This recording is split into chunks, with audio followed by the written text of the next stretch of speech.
warahmatullahi wabarakatuh. Perkenalkan, nama saya Mutiara Novianti, NIM L1A12147 dari jurusan Peternakan Universitas Halwayo akan mereview sebuah jurnal tentang kebijakan si komandan.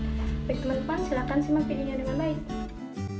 Nah baik teman-teman, di halaman pertama itu berisi tentang judul, yaitu analisis bobot badan dengan karakteristik kualitatif dan kuantitatif semen sapi Brahman di Balai Inseminasi Buatan Lembang, Bandung, dipublikasikan di Jurnal Ilmu Peternakan Fakultas Pertanian Universitas Garut pada tahun 2 Juni 2021 dan penulisnya yaitu Alwit Alawiyah, Tati Rohayati, dan Ibrahim Hadis. Tujuan penelitian ini untuk menganalisis hubungan bobot badan dengan karakteristik kualitatif dan kuantitatif semen sapi Brahman. Materi yang digunakan yaitu data sekunder pada tahun 2019 dari 6 ekor sapi Brahman pejantan selama 11 bulan penampungan semen di Balai Inseminasi Buatan Lembang, Bandung Barat. Metode yang digunakan dalam penelitian ini adalah studi kasus. Variabel yang diamati yaitu bobot badan, warna, konsistensi, dan volume semen, konsentrasi, dan motilitas individu spermatozoa. Baik teman-teman, sekarang kita memasuki di halaman pendahuluan, yaitu populasi dan produk peternakan khususnya sapi potong di Indonesia relatif rendah.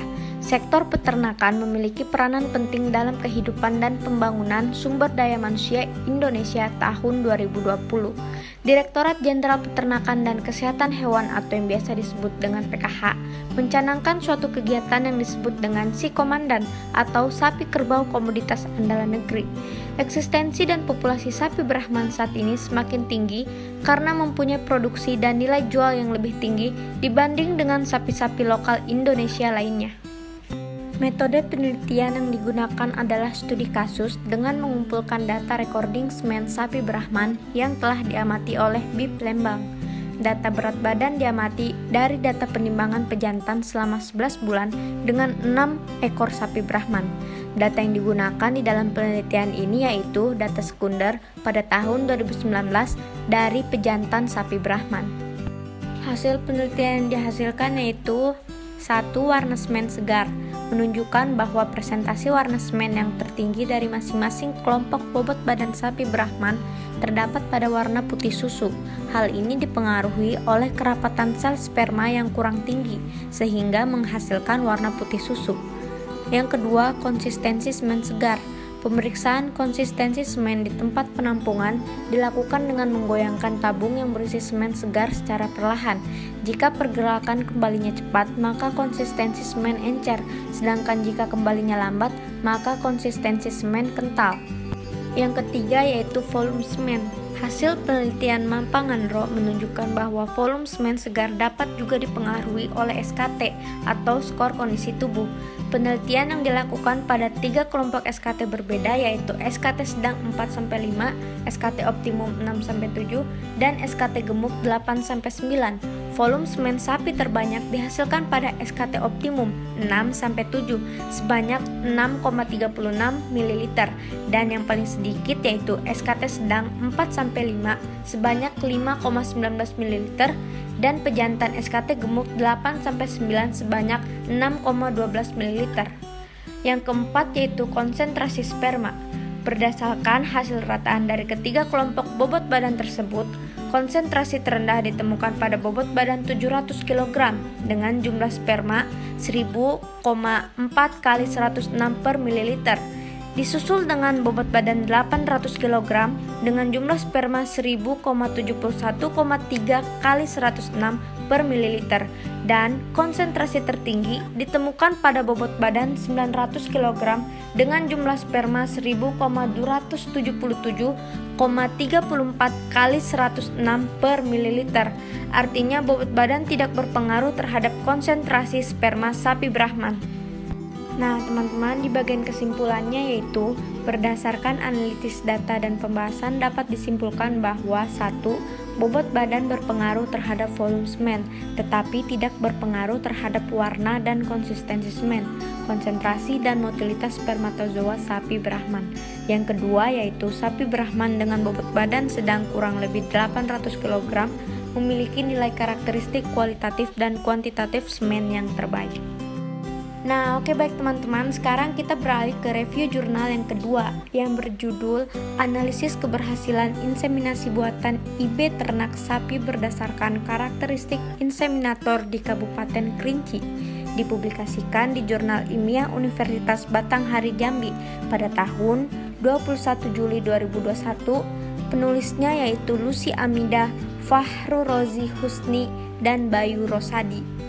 Penelitian ini bertujuan untuk mengetahui pengaruh karakteristik internal dan eksternal inseminator terhadap keberhasilan IB di Kabupaten Kerinci.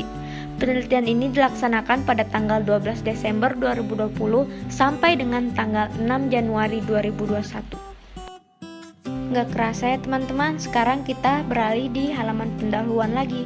Di sini penulis menuliskan, daging sapi merupakan salah satu produk hasil ternak dengan peminat yang paling tinggi dan memiliki kontribusi terbesar kedua sebesar 15,45% terhadap konsumsi daging nasional setelah daging ayam yang diperkirakan akan terus mengalami peningkatan tiap tahunnya.